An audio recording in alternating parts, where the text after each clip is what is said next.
Word. Good evening and a very warm welcome to this Founding Fuel Masterclass on the future of the MBA.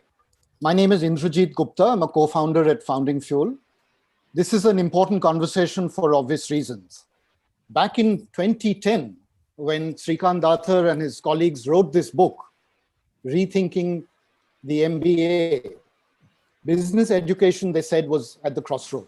It was a landmark book because this offered a very in-depth look at the state of management and business education and a blueprint for the future. Fast forward to 2020. We're at the crossroad again, thanks to a global pandemic and an international lockdown of sorts, which has in some ways upended the entire world of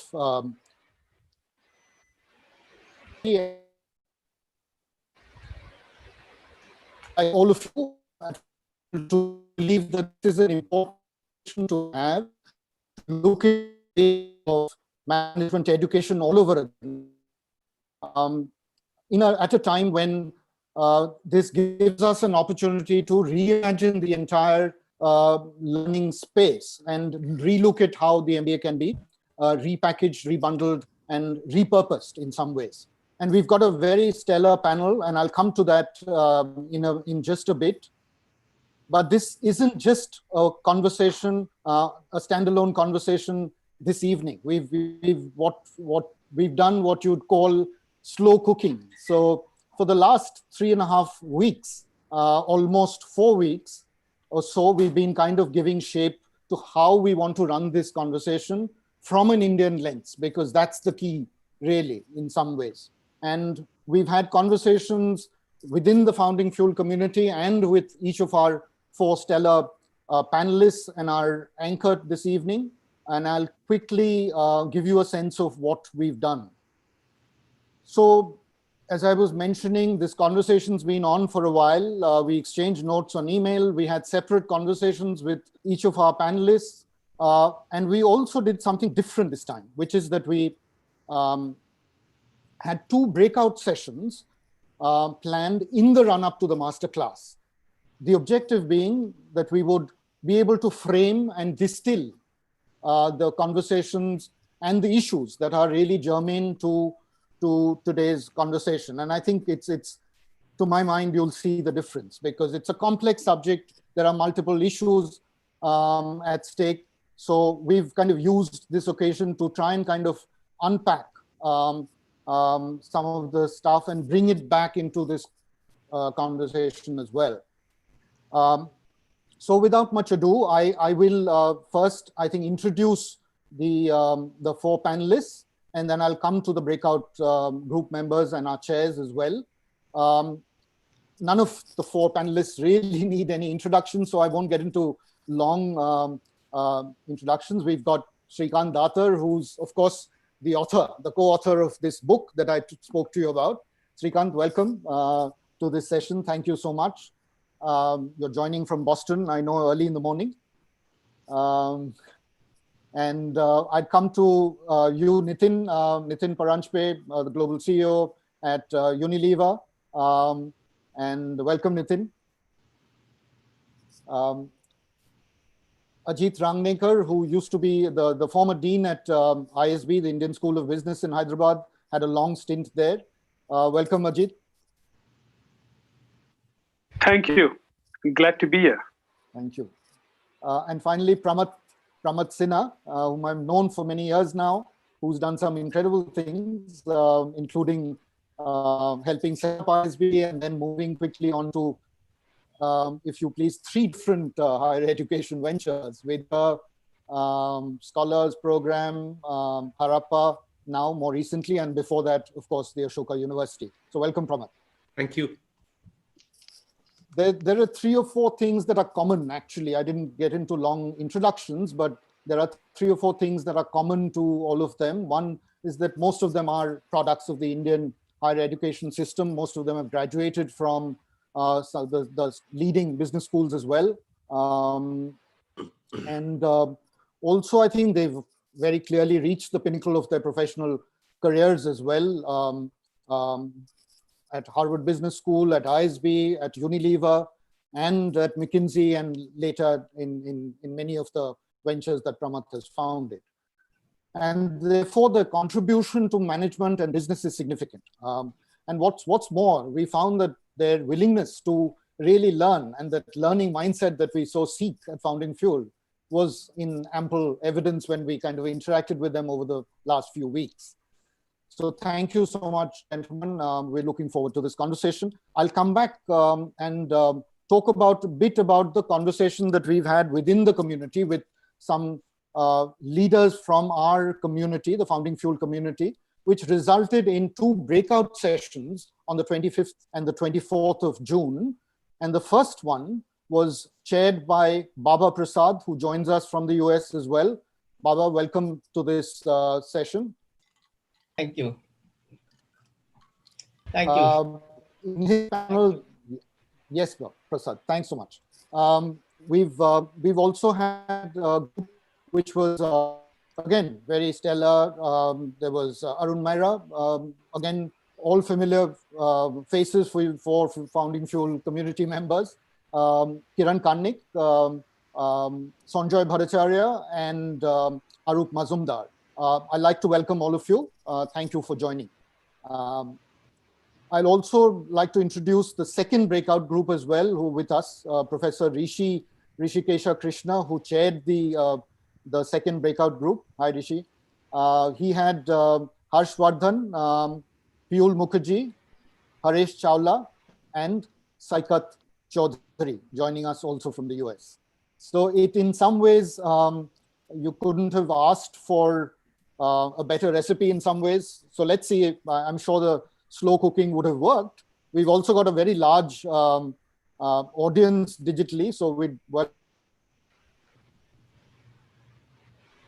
And to my colleague, Avi Arasu, who's our Director Learning and Change at Founding Fuel, to give you a sense of how this session is planned and also to introduce our anchor for the evening, Meeta Sengupta. Over to you, Kavi. Thank you, Ajay, and welcome everyone to this session. This is part of a continuing conversation that we are having at Founding Fuel. I call it continuing because it's not a one-off event. We've been having such conversations in the past, and we are very conscious about the fact that these can't be events when you need to shift what's part of ingrained as part of how we have thought about a few things. We need to think about things very differently, which means we need to apply our minds and thinking over a period of time.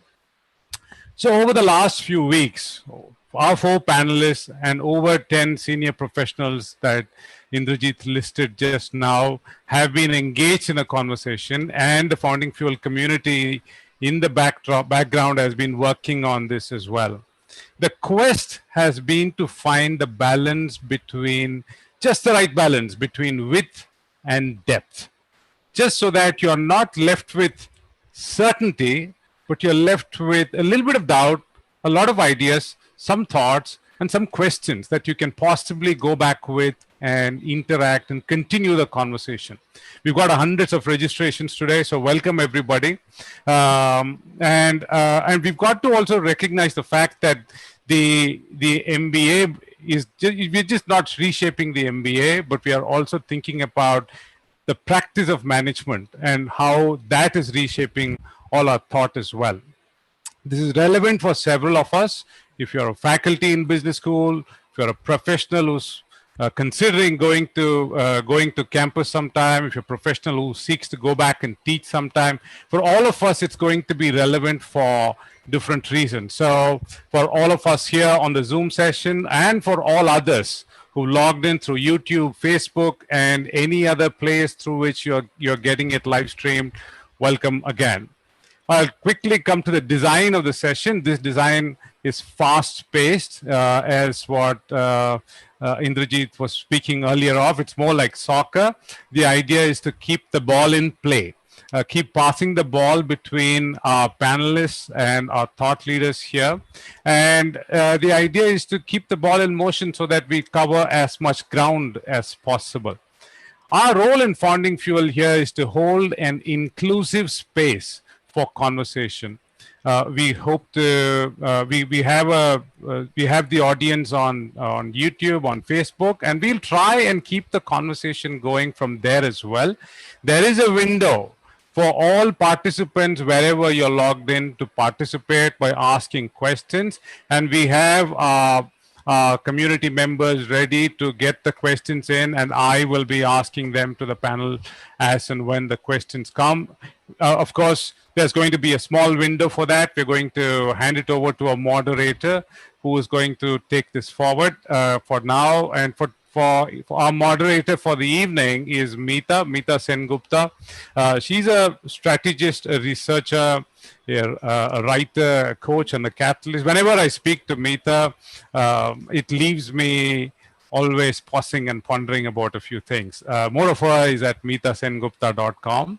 And there are several key reasons why she is the most apt and appropriate for moderating today's session. But if I was allowed just one more quirky element, it is this, that she is perhaps she's perhaps the youngest in the room to have gotten to a campus, and she perhaps would have attended lectures very early on in her life because she spent most of her growing years as a daughter of a professor in the Indian Institute of Ahmedabad, Indian Institute of Management Ahmedabad, and therefore reimagining the MBA is also, I think, pretty close to her heart. So over to you, Meeta, and as and when the questions come up and there is going to be an opportune moment, I will chip in with the questions, but until then, over to you. Thank you so much, IG and Kavi. Welcome to the stellar panel, to the amazing thought leaders and discussants. And thank you very much, all of you who are here participating in our conversation from wherever you are. We are in this multi-way, multilateral world of digital. And I'm hoping that inspires all the change makers of the MBA. It was very kind of you, Kavi, to talk about my deep and abiding passion for the MBA. This is true. I grew up on the IIMA campus when it was all piles of bricks and piles of sand. I have spoken of this to Kiran Karnik on a previous occasion, Ashish Nanda as well. Shrikant Datar in our conversations has talked about old professors, Mote, Malya, and of course, Ravi Mathai, and that's brought this conversation sort of full circle. In the sense that we started off with such amazing high ideals for the MBA. And when we look at it now, we look at people who are talking about skilling themselves, really, more of a sort of vocational thing. By the way, those of you who are on Twitter, please, the hashtag for today is hashtag FOMBA. And that reads FOMBA. There's a reason for me choosing the word FOMBA. I'm a Twitter addict. I'm digital all the time. FOMBA, in a way, onomatopically sounds like the bombast of the MBA. Very few people are actually fond of MBA people. You know, we're full of ourselves. We have all the answers. Yes, we have all the answers because we were trained in all the tools. But that's exactly the question I'm going to ask the panel right now. Because the purpose of the MBA was to serve business. The purpose of business, Schumpeter, everybody told us, was to make profits. Shrikant Datar, you're the academic guru here. I'm going to come to you first. So when we taught our MBA students, we taught them to serve business. And when we gave them their tools, we gave them the tools of NPV. We gave them the tools of valuation. You are, of course, an accounts guru. So this is everyday basic 101 stuff for you. Did we give them the right tools? Did I receive the right tools? Or did we serve one master when we wanted to serve maybe society, the larger cause, progress? Shrikant, the question goes to you and to all the panelists. What is the purpose of the MBA? So I'm going to come to you first, Shrikant, and then after that to Nitin, to Ajit, and then Pramath. Please pass the ball along on the purpose of the MBA. First, thank you very much, Indrajit, and thank you very much, Meeta and Kavi for your kind introductions. It's a true privilege to be with the set of individuals here on the panel, as well as the individuals who helped us earlier. I know many of you, and so, of course, it's fantastic to see you here as well. Of course, a very important question, Meeta, and a very one that we ought to think hard about. And let me tell you, at least when we were working on rethinking the MBA and subsequently thereafter, how at least we thought about the question. And we'll obviously get into what else we could do, what else should we be doing, and so on. So the answer to your question, Meeta, at some point must be tied to the purpose of business. And why do businesses exist? And one must never forget that the businesses exist because they are given the license to operate by society. And why does society give business this license? Why did we say it's a good thing for people to get together to form businesses? And I'm going to use the word business only because the title of our thing is Future of the MBA, but one can broaden that to organizations, is because society believed that giving business this license and organizations this license was good for society. It created important benefits for society that society valued. And if this ever goes in doubt, if ever society believes that that purpose that they gave us the license to operate ought to be taken away, businesses will be in trouble. So I start with the purpose of the MBA must be tied to the purpose of business, which is, as I said, to create good for society. So what should then be the purpose of the MBA? The purpose of the MBA should be to educate leaders who will make a positive difference to society, because businesses operate because society gives them the license to operate.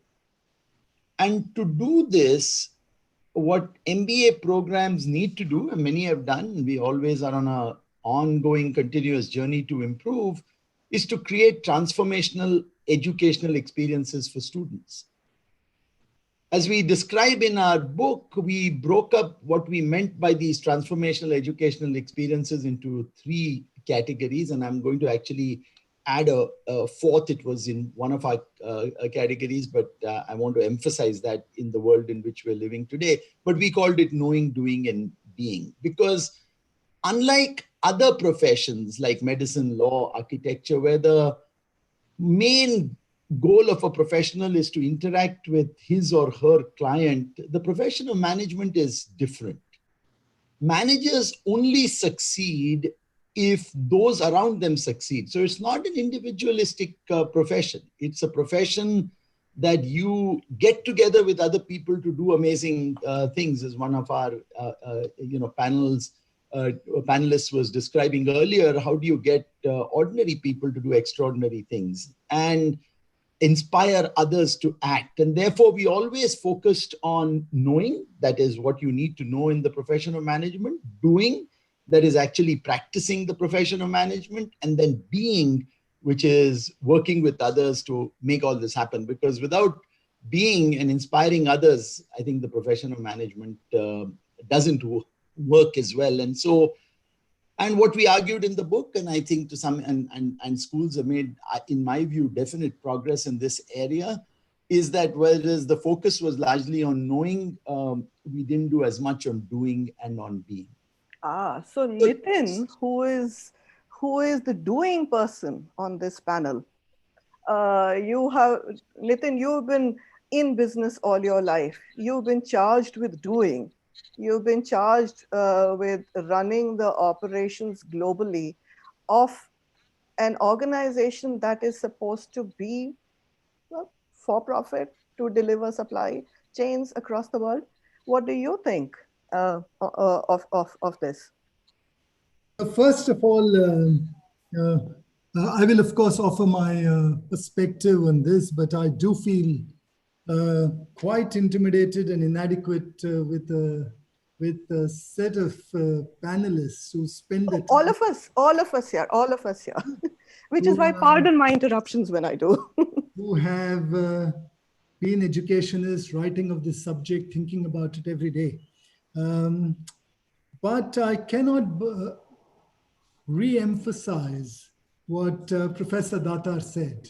It is one of the things that I have felt quite strongly about. And if I was to be a little provocative at this stage, and certainly from my experience and a little different from what I think, Meeta, you said, I don't think when I went through an MBA, I ever sensed or felt that I was being taught genuinely that the purpose of business was essentially to be in service to society.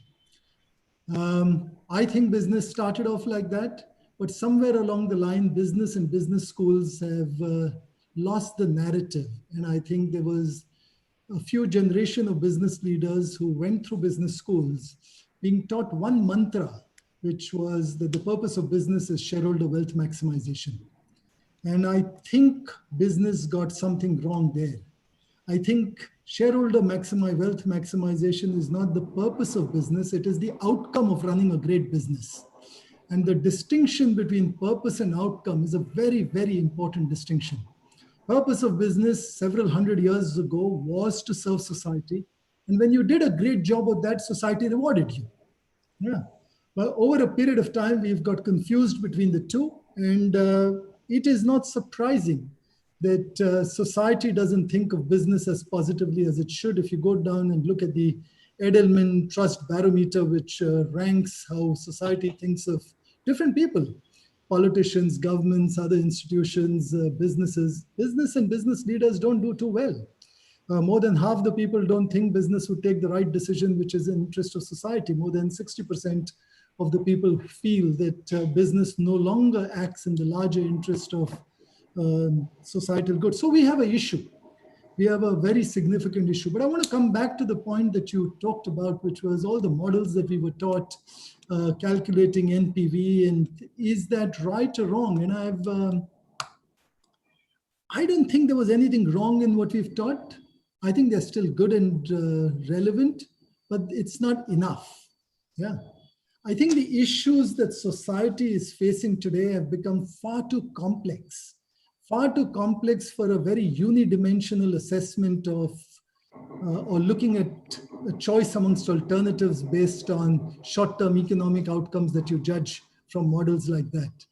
We somehow have to find a way to be much more nuanced. Many of the issues require sometimes ethical considerations, moral considerations, beyond the obvious financial considerations that you would want to think of. And I don't think business schools today are doing, certainly didn't do when I was growing up and I was in business school, are not doing as good a job as they should be doing to equip the current bench of leaders to come out and be ready to tackle what is a far more complex world that we find ourselves in, with a more holistic set of tools and an arsenal which will equip them.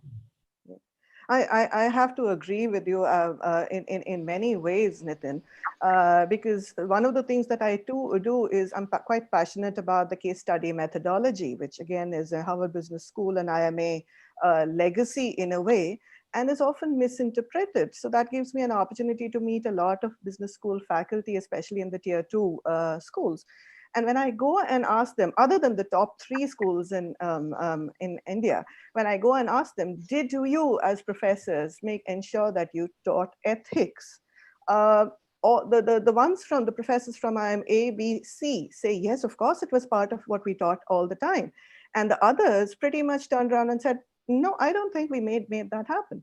And when there's this 4E formula that makes me incredibly popular with these faculty when I talk about empathy, ecosystem, and ethics and emotions, of course.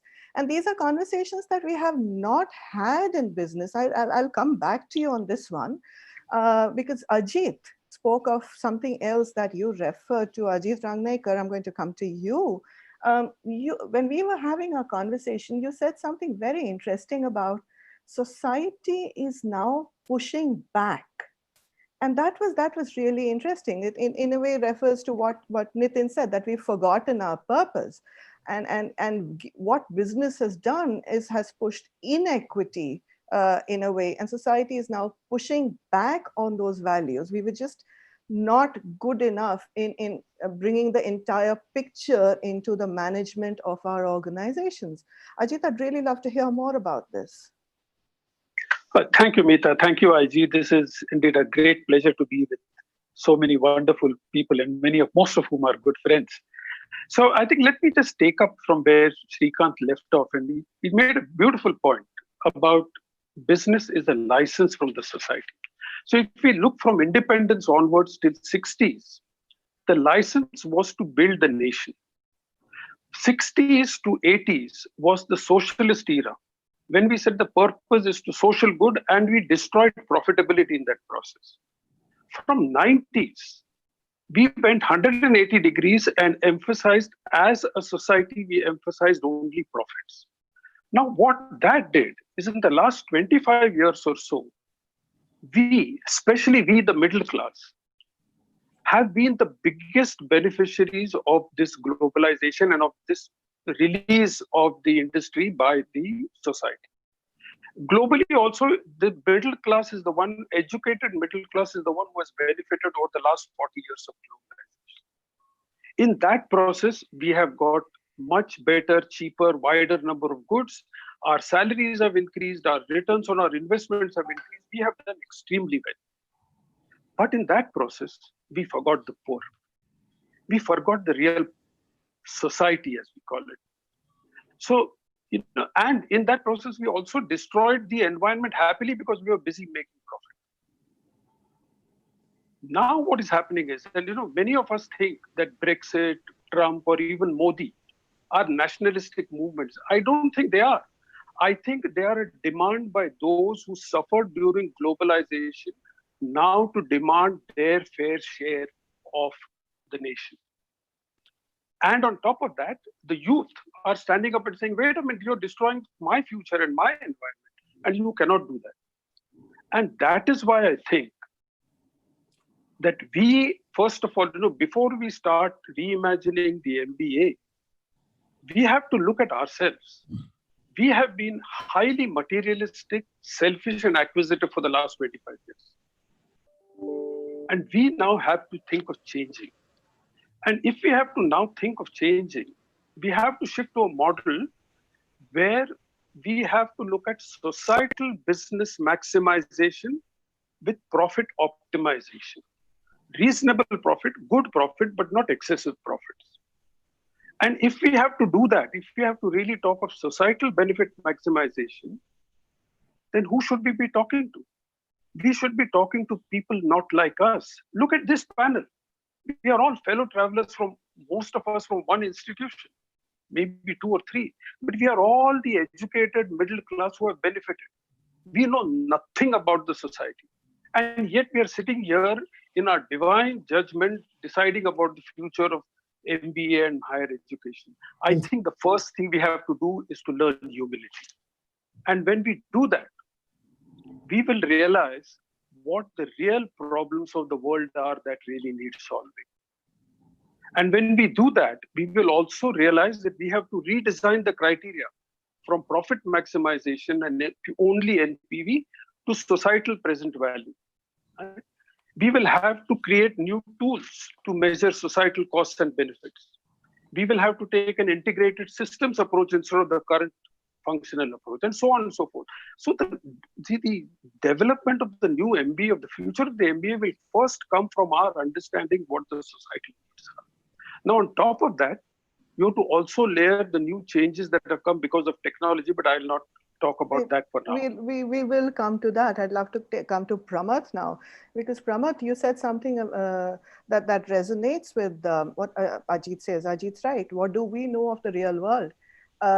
What do we know of the foundations of the real world? But you also talked about foundations in a different sense. That our foundational skills themselves are quite are skewed in a way. We are trained in the world of management and mathematics, but we have not. And Ashoka, of course, is a great example of being a leader of liberal arts in undergraduate education, where you tried to bring higher education and the entire range of learning together. So do you think that is something that should be included in the MBA? Yes, absolutely. I completely believe that it should be included in MBA. I actually started something which I call a liberal arts MBA. So yes, I think the MBA needs to evolve and change, and I think that's what we are going to talk about. But if you allow me, I'd just like to go back to this discussion that has just happened. I think we are beating up on the poor MBA too much. You know, I sympathize and empathize with the MBA. I don't have an MBA. I joined a management consulting role many years ago, and McKinsey put me through a 4-week crash course, mini MBA. I was a diversified hire, treated in the same category as women and African Americans and Hispanics in North America. I was paid less than the MBA. So I've lived that life. But fast forward to today, I have a new startup. As of yesterday, we have 98 people in that startup. There are 11 people in the top management team. The top management team, and it's a business for social good. It's involved in providing education online, kind of foundational skills that you're referring to. Well, we have a founder. I don't have an MBA. I have a CEO. She's a journalist and former writer like Indrajit and Charles. The head of curriculum is another journalist who has a public policy degree from the Lee Kuan Yew School. And I'm just going through the list. My CFO, of course, is a chartered accountant. I have a head of engineering who is a master's in computer science from England. I have a product manager who's worked in many internet companies after he got a BTech. I have a head of HR and administration organization excellence. He's a Young India fellow alum from Ashoka. I have somebody who just is a liberal arts major and used to work at the Center for Policy Research, Center for Civil Society Policy in Delhi. I do have 2 MBAs. They are both ISB graduates, which I'm very proud of. This is the face of business today, right? So why put all the burden on the poor MBA, right? I think MBA has become a very high quality pivot for students. Though, as I see it as an educationist or somebody who's involved in setting up programs, the MBA today is the most popular program for you to change tracks. If you were an engineer and you wanted to do something else and not be stuck coding all your life, you go do an MBA. If you were a chartered accountant or a lawyer or a liberal arts major and you wanted to do something else, or a journalist, or a, you know, we get people from who are working in hospitality or airlines and they want to go into some other field, they go do an MBA. I think we have to recognize that this is the only degree today or program today that takes in people from very different walks of life, and a postgraduate professional program. You can't do that in law, you can't do that in medicine, you can't do that in economics. But here, anybody can do anything. And that's the power that the MBA has today, where if you believe that you can do anything, that you're going to have a 60-year career, that you want to shift to whatever you want to do in your life one day, this is the way to do it. And that's how I see the purpose of MBA today. I love your phrase, you can do anything, because that's the kind of self-belief that many of us actually, rightly or wrongly, came out with, saying this. It's our job to take on chaos. It's our job to take on, and that doesn't happen in every MBA, that doesn't happen to every graduate, but it's our job to take on chaos and find order and find purpose in that, and therefore deliver results, deliver for impact. That was the broader, I am completely with you in this one.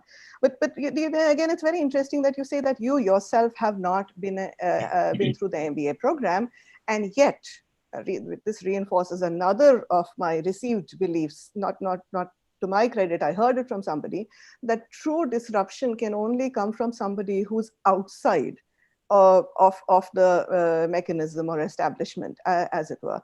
And I think, and I'm hoping to come to you again and again through the course of this conversation on the various disruptions and, in my mind, improvements to the education system, especially for business, that you've come with. But disruption, again, and has brought with it both opportunities and disappointments. Come COVID, Srikanth, come COVID, and all of us are at a moment in time where we suddenly have to take stock of ourselves and the way we deal with the world. And for higher education and for MBAs, from my point of view, I think it's come as a catalyst. It's brought us face to face with the fact that there are some things that we were doing in the classroom that we wanted to do, and we wanted to continue it in the digitalized world. There were other things that we were doing in the classroom that we should never have been doing. And our failures in the digital medium helped us recognize those. Not just that, I mean, that's just the operational aspect of how forced engagement with technology has made us rethink the very process and the tools and the little pedagogical inputs that we use. But also the very design of the MBA comes up as a question again when face-to-face with technology. Would really love your inputs on that. So thank you again, Amita, and thank you for a fascinating discussion. Let me place this in the context of where I think MBA education, and I agree with many of the comments that there are lots of things we have done well, but it's a process of continually trying to find higher peaks, and I think that's where we are at now. There are three things that I want to kind of emphasize in terms of what the technology shifts and I hope as we get past COVID, we will continue to integrate between what we can do with technology, because I think there are some amazing opportunities for business schools and management education as a result of combining technology with the classroom. So let me go back to what I think are a fundamental area where I hope management education will really pick up, and which is that managers, no matter how much they're educated in management school, and all of us have actually experienced that, Pramad's last set of comments exemplifies that, operate in what I call the gap. And the gap is whatever I know compared to what I need to know in order to make decisions. There is always, no matter what I have studied, when I have studied it, by the time I come to actually thinking about making decisions, there's going to be a gap. And the managers that are able to operate well in the gap are the ones, it's the knowledge, of course, that's important, but then how do you operate in the gap? And these are the kinds of thinking skills that I think Pramad was already alluding to. Nitin was saying something similar. Ajit was pointing to it as well. And we refer to it as three types of very important skills. Critical thinking skills. So how do you pick up on what the most important dimensions are? Integrative thinking skills. How do you listen carefully to different points of view, not get confused, really absorb those points of view and then act? And innovative thinking skills. And if I now think about and then of course, underlying all of this is what Ajit was talking about. One of the first things I do in my course is actually ask my students to spend time with people who earn minimum wage in my design thinking and innovative problem solving class in order to deeply understand them. You cannot lead people you don't deeply understand. And so how do you get them? This is the best time when you're in management school to do it. But all of this is going to happen outside the classroom. This is where technology is going to play a very big role, I believe. I think we now have the opportunity to allow students to be engaged in what I'm calling these being skills, ethics, attitudes, values, understanding other people, connecting with them, while still being engaged with the classroom. So I can easily imagine a lot of fascinating experiential learning opportunities that come as a result of technology. I can imagine innovative thinking that comes in MBA programs today. If I have an entrepreneur who has come up with a great idea, and we know of several fantastic ones from various institutions represented here, if they have an innovative idea, we would tell them, first you finish your MBA, then you can go work on this. Today, we have the opportunity of allowing them to go in the field, connecting to their courses while they are online for periods that they are away, working with individuals that they want to really understand in order to develop it, experiment, prototype, try these things. So I actually think that I can imagine students going globally to other schools and yet being connected with their own campuses. So as I look at the range of things that we were worrying about, whether it is how do you operate well in the gap, how do you develop these being skills and leadership skills that we care a lot about, connectedness to people, innovation, experiential learning. Meeta, I think technology is going to open up these frontiers, things that we always wanted to do but struggled because of the way the curriculum worked and was designed. I think we now have the opportunity to open it up. So I'm very optimistic about the opportunity. I'm actually thrilled that you're optimistic. I was listening to you, and for me, it's suddenly literally vistas were opening up, and there was a part of me that was saying that that's really not going to happen in so many of the smaller business schools. So those of you who are here in the room today, if you take the lead and make that aspirational, that's I think going to be key. How you actually demonstrate this happening is going to be key. Because in India, I've been to smaller business schools where they still actually have textbooks and school uniforms, and that's a whole other universe. Bringing that universe into this world of interconnectivity, multilateral way of working. In fact, the more complex kind of world that Nitin was talking about, not just for business, but also for within the MBA program. I can't see Indian MBA schools at the present moment, other than maybe ISB, we'll come to you on that, Ajit, actually allowing their students to start a business, whereas it's fairly common at Stanford and your school. You would do all the things that you referred to, but some of this also has to do with engaging with business. Some of this has to do with engaging with business in the way that business wants the MBA to evolve using technology. And Nitin, this is something that was, as I was thinking about this, I was thinking that the world of technology has changed the world of business so dramatically.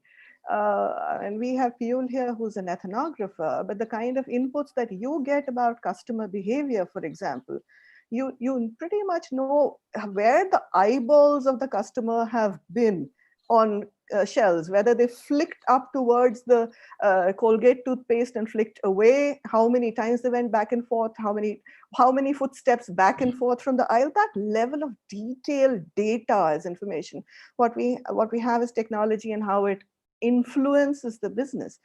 I haven't seen that flow through into the MBA program.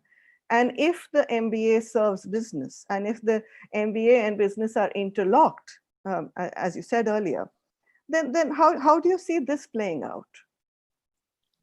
So I'm not sure I have an answer, but I will try and share with you some perspective.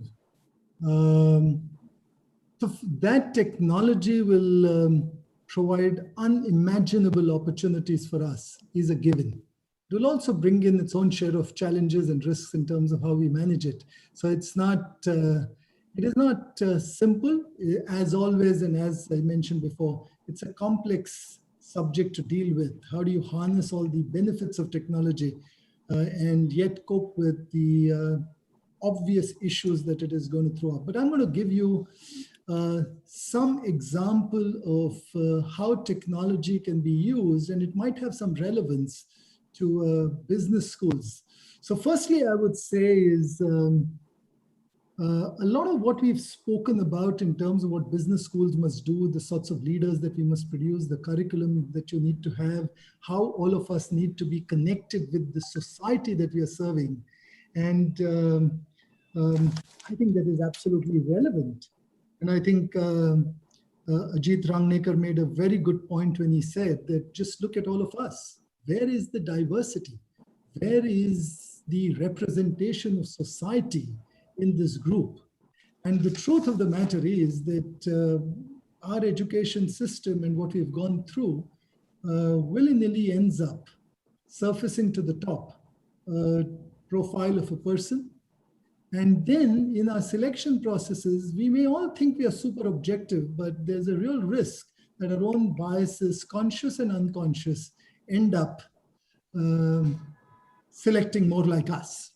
So I want to just give you an example of what happened in a company. A few years ago, we were deeply concerned that we are not having enough diversity in our intake, not enough diversity in the profile of people whom we get.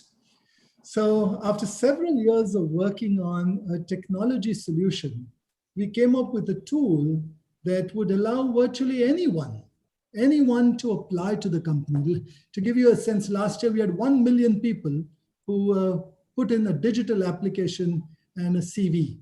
And they went through 3 or 4 rounds of assessment, which analyzed many, many factors, much more than a human being could do, through gamification, through other stuff, 74 different attributes on which you could get assessed and judged. And you progressively went through till you came to a human face-to-face interaction, which was the last round of a one-day event.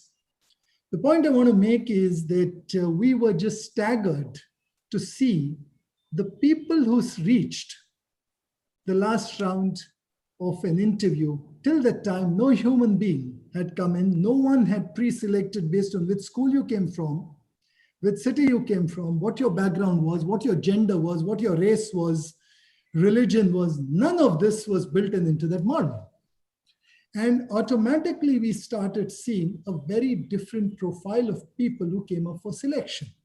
So I do feel a much more representative set of people. So I think there are many, many interesting ways in which technology could be used. And I wonder whether we would be open enough even in our MBA schools, where I think that our selection tends to be right for yesterday, not right for tomorrow, and certainly not driven to identify individuals who are likely to have a little more empathy, a little more understanding, a little more connectedness with the society that we deal with. And if we could manage that, I think we might have a better chance of creating leaders. Among the various things that we need to manage, one of our thematic discussions, Piyul, will come up in a few moments and talk about diversity, and that's going to be that's definitely something that's been troubling us. The fact that technology and algorithms are helping us towards that rather than against that, because that's what the evidence on algorithms has been so far. And again, I find it fascinating that you talk about gamification. Gamification of business school cases was something that I did in about 2009, 2010, but we haven't seen that, we haven't seen it become pervasive in proper business schools. It's a part of the online business school concept, which really is on the fringes of the business school. Ajit, you spoke of gamification as part of the potential going forward, but also, and you said it much better than this. You also spoke of the anytime, anywhere MBA, the just-in-time principles of operations management can actually be applied to the delivery of the MBA. And we do have some programs. My favorite one, and this is probably the best 5 minutes of sales that the professor from Deakin, Australia spent with me, is the Deakin MBA, where it is modularized, and you can take about 60 to 80% of it. This was about 2 years ago, so long before the COVID pressures. You can take 60 to 80% of it online, and you do not have to complete it in 2 years. You can do it when you want, as you want. And as long as whatever you've covered, as long as you've covered a few units, you get certification for that element of it, etc. So those are the chopping, changing possibilities that already existed, and yet not pervasive. Where do you see technology taking the MBA? Okay. Thank you, Meeta. And I must say, I'm absolutely delighted with what leavers are doing. This is truly phenomenal, and congratulations to all of you for doing this. So let's just do a bit of kite flying and thinking, stargazing in the future. I actually think that with 5G and AR, VR, which are around the corner, I think maximum 5 years from now, 5G is going to be all pervasive, and so is AR, VR. That will radically change the way we can deliver education. So it's an enormous opportunity for democratization of education, especially MBA education. So think that supposing I'm a Telugu girl, a girl who has learned only in Telugu sitting in Nizamabad. I will have access to Srikant Datar's program at my home in Nizamabad at the time I choose, in my preferred language, at any time, anywhere. And it will be a one-on-one education from Srikant to me. And if I raise my hand, Srikant will pause and says, yes, Ajita, what is your question? I will ask him in Telugu. He will reply in English, which will be translated. I think AR, VR, and 5G now offer us a potential for instant transmission, instant translation, and instant two-way communication. And with all top faculty, already Harvard, MIT, Stanford, they are already putting up their best. We will have, and what we are now seeing is actually 1.0. By the time we come to 3.0 version, it will be an order of a magnitude different.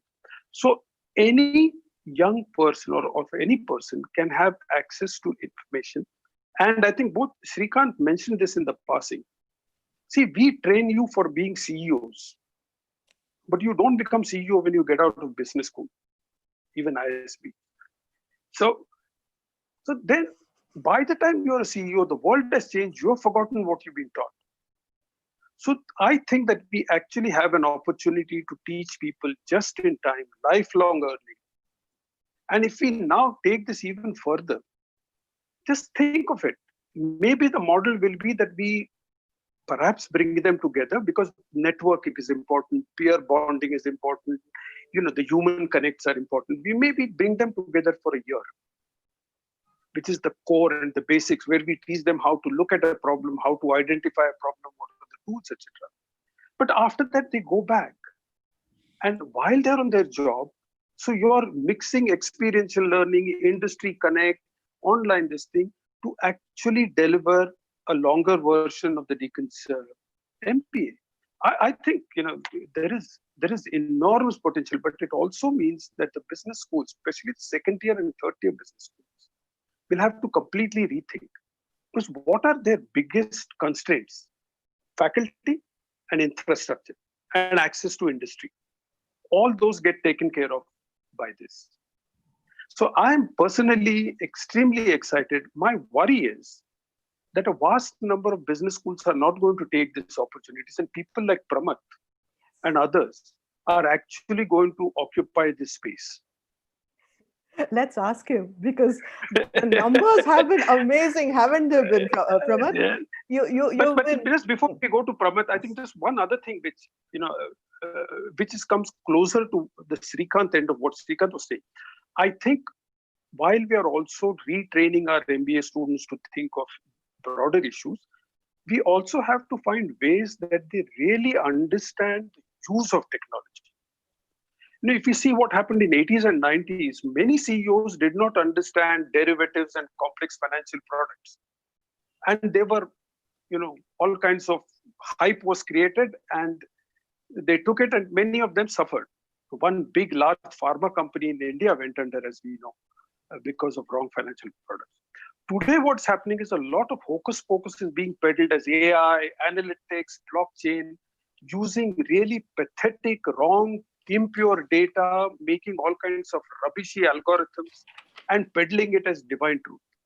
So we also have to find today, in the short term, an ability to equip our students to understand and not get carried away with, oh, this is all based on data and therefore it must be God's answer. Thank you. So Pramath, the challenge has been thrown to you. Ajit said you're taking over the world. Business opportunity, I want 10%. So They do we, say, so do we. they say familiarity breeds contempt. So the way Ajit अच्छा, said, इसलिए आप phone नहीं उठाते. people like Pramath. Nahi, jokes apart. What would you like me to actually respond to specifically? Ajit spoke about access and just in time. I want to talk about the sheer scale that technology can achieve, and the fact that it comes just in time. And I'll tell you where my question is coming from. I am Ahmedabad. We had our 20th and 25th reunion, and all of us, when we went back, we realized that most of us have had our ups and downs in our careers. And that was the time we were desperate to reconnect with each other, and not just with each other, with the roots of what made us who we were, to renew ourselves. We were ready for renewal. We were ready to actually learn a number of things that we laughed off as OB and soft skills in the earlier years. 90% of our batch was engineers. Of course, we didn't have work experience. So many of us didn't really realize how much depth was given to us at that time. Nitin, you spoke, all of you in fact have said that when you become a leader and a CEO much later, you're trained for it way too early. Some of the learning came early, and if it had come later using technology, where it doesn't interrupt our lives, all of us would have loved that ability to reconnect with our literally Gurujan. We needed that support at that time. So I would just capture what you said, and this is one of the things I believe about not just the MBA, but all degrees, right? I think that whole notion of a 2-year program or a 1-year program or a 4-year program, or a 3-year program is just going to get busted. Thank you. And I'm not saying anything that people don't already know, right? And so your MBA becomes it just stretches out, right, to beyond that 2-year. Now, that's like I went through life, right? McKinsey still felt that they needed to give me that 4 weeks, right? Because I was 29 years old and I was a engineering PhD. I didn't understand time value of money. So they said, look, you got to understand cash flow, right? You need to, so I need it because, management is still, those of who are in management is a profession. And, it's not just some airy-fairy thing that anybody can do. So obviously you need those core professional requirements that you need to have before you start doing stuff in business and management. So you get that upfront. And then along the way, you pick up stuff as you go along. And everybody else, whatever Nitin was saying, Ajit was saying is absolutely right. It just, the odd thing is that if you look at what I'm doing at Harappa, it's completely remedial. It's a remedial program. I mean, this is stuff that people should have done before. It's only obvious after the fact, because I think what you have done at Harappa is amazing. It has been transformational, not just for the people who are your audience or your students, but also for those who come in as your faculty. I think that the shift, the kaleidoscopic shift in what a faculty is supposed to deliver is equally valuable to the conversation on progress of the MBA. Sure. And I say that, thank you for the opportunity. I taught a couple of modules at the Harappa thing, and I walked in there, and the team sitting there in the room said, no, we don't want anything to do with your knowledge. We've already taught that. That's already there in the modules. We want to talk about how your knowledge worked for you, the experience of it working or not working. And that is actually valuable. No, absolutely. And, I give you an example from another field at Ashoka. I'm very excited right now. We just launched something called Ashoka X.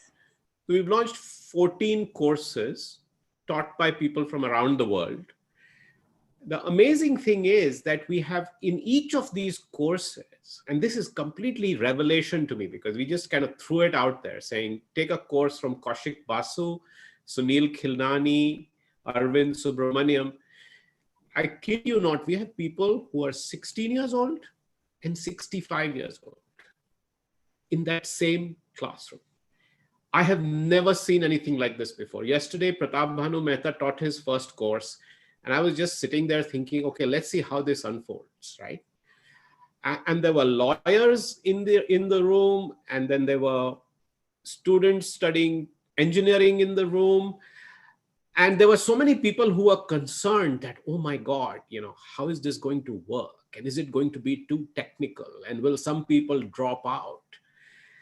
There were two people who have complained or not complained, who said, maybe, and I've said, listen, why don't you just stick around, right? This lifelong learning, we don't even understand that, how education will actually cater to that, but it's happening as we speak. For me, to be honest, and I know we have to progress this, IG, I'm very sorry, but this is totally fascinating and meaningful for all of us educators. For me, learning about learning came from the concept of the community college, where, to learn accountancy, a 70-year-old PhD in French would come in, etc. And bringing the learnings, the pedagogical learnings across different, so Montessori learnings into the MBA program, into higher education, community college structures into higher education. I think that is another discussion that probably we should foster. But at this stage, I probably should pause on that because Baba Prasad has been waiting patiently for a while. And they had an amazing discussion in their breakout group that he chaired, which very much spoke about similar issues. So Baba Prasad, I'd really like to come to you now and ask you, how do you think we can progress these issues specifically for the Indian MBA? Thanks, Meeta, for this. We had a very exciting discussion, and today morning's discussion has been very stimulating for me. I'm a Bangalore boy who can drink as much coffee as anybody can, but I'm beginning to feel the lack of a need for stimulants today after hearing this discussion. But anyway, what we did in the breakout session, and a lot of stuff today actually gels with my own background because like Pramath, I was a master's in computer science, artificial intelligence, who strayed into Wall Street and then came to Wharton to do my PhD. And now I make a living teaching strategy and also consulting with businesses, especially in strategy in a turbulent world. Okay, so a lot of things come together here for me. And as I looked at it, and these were issues that came up in our own discussions, in the breakout, we had two framing questions. Why should the MBA change at all? Okay, why are we engaging in this discussion? So the why of it, and then the what, what should change about it if it should change. And the why actually was a very interesting and provocative discussion because it led us to talk about the larger ecosystem, which we touched upon today, where we're talking about, well, the companies need MBAs. And so MBA institutions should not be at fault because they're producing exactly what the companies need, which is mercenaries to drive profits. Okay, so that's the thing. Then why should the MBA change? So the chicken and egg problem in some sense, the industry demands this, and the MBA institutions are producing that. So when we start thinking about that, there is a role for why we need to produce good leaders, because these leaders go into the companies and start to make the changes. So that was one big issue. And the second thing was, when you start thinking about the MBA structure itself, and I want to emphasize the fact here that we talked a lot about how to actually bring that social consciousness that we started today's discussion with into the MBA program. And one of the key things, of course, is to bring in more humanities kind of thinking, perhaps do humanities, module within the MBA program so that you start thinking about, as I said, thinking about tragedy, for instance, and how that breeds humility. Thinking about, when you read tragedy, obviously you see a lot of humility coming into the hero or the heroine. And so that kind of stuff makes us humble and think about the larger issues of life. So those kinds of issues could be something that we could push. But again, on the technology front, one of our discussion points was that technology is in some way becoming a substitute for business. Okay, that, today, I mean, like Pramath said, most institutions don't have MBAs. They have mostly technology people. I mean, you look at Facebook, Mark Zuckerberg doesn't have an MBA. You look at all the big companies today, the technology is really the dominant thing. And so one other thought that I had was it possible for us MBA or business school professors to go into engineering institutions and teach some of these concepts of business and more socially minded business to engineering graduates? So, for instance, my own experience in Triple IT Hyderabad, where I taught a course called Technology in the Service of Society, which was all about entrepreneurship, but using technology and thinking about social issues. And that was a remarkably relevant and very, had tremendous interest among the students. So those are kinds of things that I would say we would But need to think about. the Triple IIT is a special place. It's a very special place, very different. And I was thinking when you said take the management to engineering schools, they take the concept of tragedy to engineering schools, and it's half of it is sort of going to be laughed away in the evening Adda session. And that I think speaks again to this concept of diversity, because all of our conversations, even the conversation that you have just curated beautifully, and thank you for that. It has been about business and engineering people, about toolkits and technical people, as like you rightly said, businesses are led by technical people. And Nitin just spoke a little. I don't need to go back to him because he's had this amazing gave us this amazing insight about technology and selection for diversity. Piyul is our first thematic discussant over here, and she was very passionate in the breakout groups about selecting for diversity. Now, diversity, by the way, I note, and being a woman MBA, one of the 6% to 10% in our times, I note that when we talk about diversity, nobody spoke about the gender issue.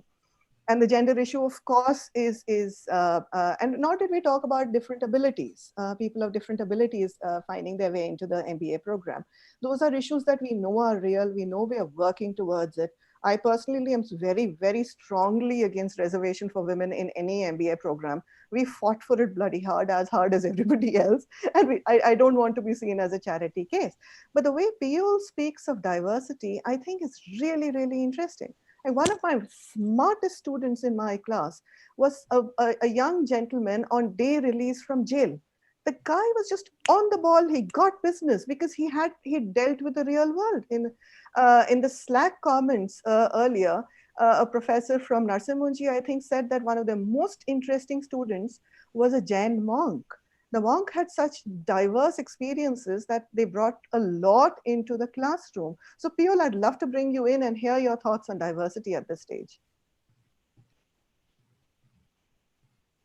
Okay, just to kind of reiterate what we discussed the other day, one of the big issues I had was with the quality of education from which we are drawing people to come into the MBA.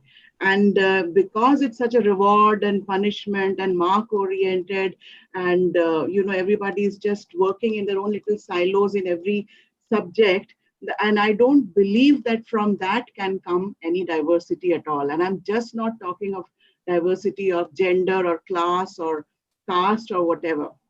I totally agree that, if you had like somebody from the prison or someone like a Jain monk, how do we ensure that we get that sort of people to come in? So Nitin, I hear you that when you say that, there were 1 million people who applied and, after so many layers, you then actually got a far more diverse set of people. But my question is that there are a lot of people out there who would be the perfect fit to resolve the complex issues that tomorrow's, business needs are, but they are not even applying because they don't think that they should be coming here. And if we are here in some way to curate that we get the right people to come into the MBA, then it behooves us to go out and look for those people. And I was talking to IG, and apparently this book was also mentioned on day one. I was talking about the book called Flow by Mihaly, Csikszentmihalyi, where he speaks about people, who have gone through life, who have, full of joy of life. They are the ones who kind of collect experiences. They're intrinsically motivated. They are the kind of people who just get at it and keep doing something. And I'm saying, even while we know that in MBA, it's always those younger 20s who come in, if we keep going to people who just went through that school system of assembly line through, primary, then secondary, high school, and then undergrad, how are we ever going to get people like that to come in? It's going to be impossible. So we have to go out and look for it. So the example, I was taking is the first batch in MICA of, I think, Entrepreneur MBA or Executive MBA, one of those, around the year 2010. By the time MICA decided to do the course, I think it was already May or June. They had very few weeks left. And then all the faculty was told to go out and get people who have done something significant in a non-marks kind of way. That was it. That was what all the faculty, including me, we were told. And you won't believe it, that single batch, it has been so memorable because they were doing things amazingly. They were doing things, they were back then talking of the greening of Ahmedabad. They were doing all sorts of things which were way ahead of their times. And you know what? None of them wanted to do an MBA. That's why they had not applied to any of the MBA schools. They were located because they were brilliant. Maybe somebody had done excellent drama. Somebody had gone out and, really struggled and worked hard and failed, but was going at it. But we thought that he or she had a lot of inner harmony. And we got people like that. I have one young person who I've asked him to attend today's session. I don't know if he's logged on. I won't take his name. But here is a young person. He went to Xavier's College at the age of 21, just because Vandana Shiva had come to college and given a lecture. He was so interested that he went to a place called Damangaon, which is, between Amravati and Nagpur. And he comes from upper middle class, educated families like us. But he stayed in one room. He told his parents he's going for 2 weeks.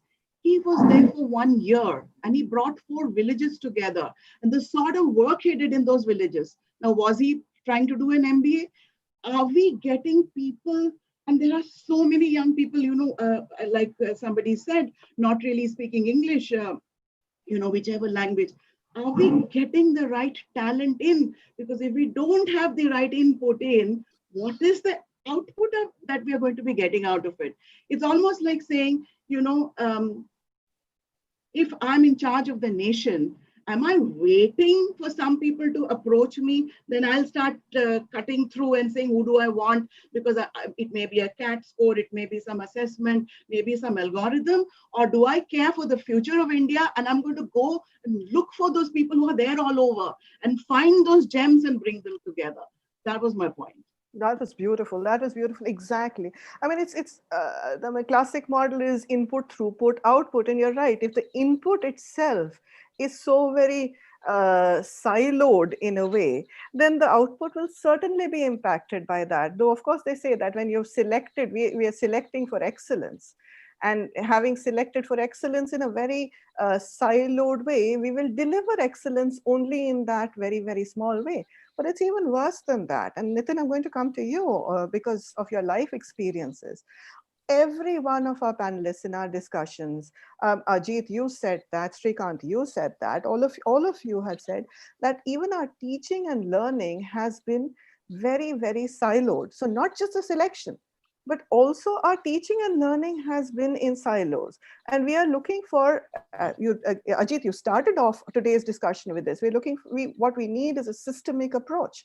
What we need is multiple lenses and interdisciplinary approach. And all of us have said that. So Nitin, in your experience, and I'm calling on your experience on this, have you thought that your training, firstly, was your training as a generalist or as a specialist? Because what we see in MBA programs today is this tendency to go towards elective. Rishi, I'm going to call on you next. And you know how so many management schools want to pursue electives in the second year. But the idea originally was to create a generalist who becomes a leader eventually. Nitin, were you trained as a generalist or a specialist? And if you started off as a specialist in your work life, then in your experience, did you have to switch roles dramatically and learn new skills? How did it work out? So, firstly, I would, before answering this question, I would say I think everything that Piyush said I would agree with. And I genuinely feel that you'd be surprised as to how technology and a more connected world gives people access, and the young generation today, and certainly we as a company, don't only recruit MBAs, we cast our net wide, and one filter that we have for looking for people are the people who bind to our purpose, our belief system. What do we want to be as a company?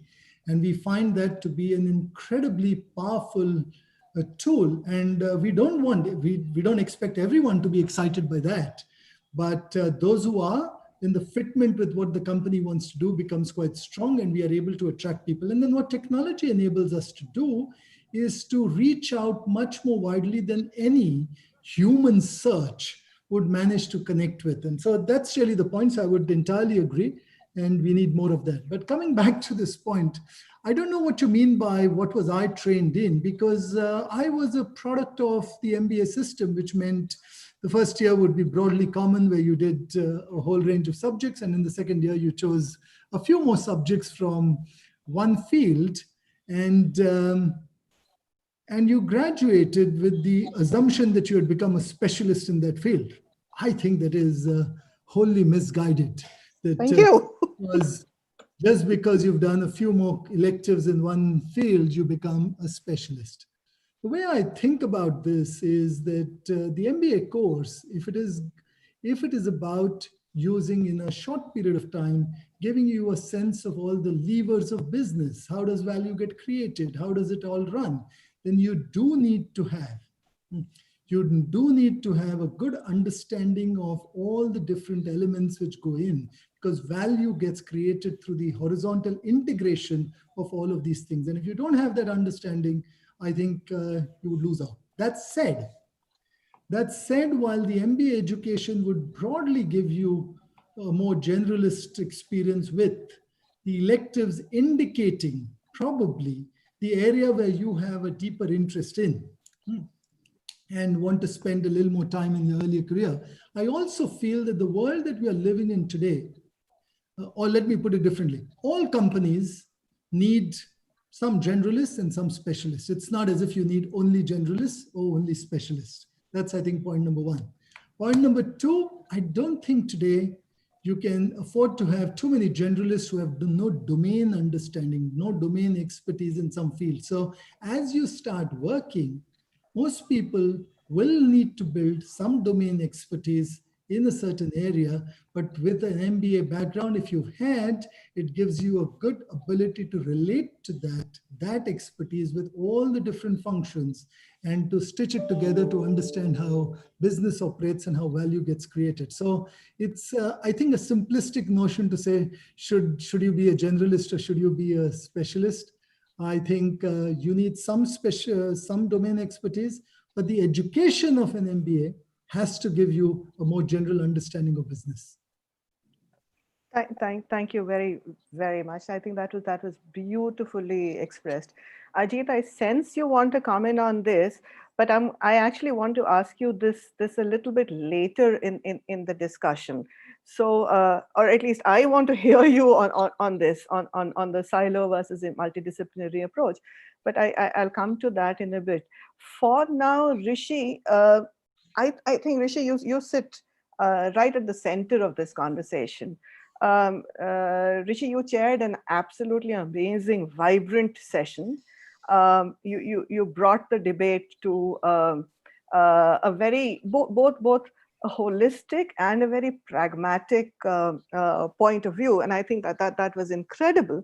But you also are the one person who's going to live the experience of the future of the MBA starting, is it tomorrow, when you take over as director of IIM Bangalore, and therefore renew the institute and hopefully our best wishes with you on this, create your very own stamp as an institution builder. So I would love to hear your views, that of your as chair, of course, but also as an academic and a professional and somebody who's right there on the hot seat. Yeah, so thank you, Meeta. So I'll be starting my tenure on the 20th of July. So I still have a few weeks to go, but thank you for the good wishes. So let me just try to summarize what our panel felt on this issue. I think almost across the panel, people believed that today businesses change and the environment changes very rapidly. It's unlikely that one set of do's and don'ts is going to be good enough to make your business successful. And therefore, I think the panel felt that you need to be able to both understand as well as define problems before you can actually address them. And therefore, what is very important for the MBA of today is to be able to integrate and to be able to sort of work across disciplines, is to go ahead without preconceived notions, is to be able to look at things with a pretty fresh perspective.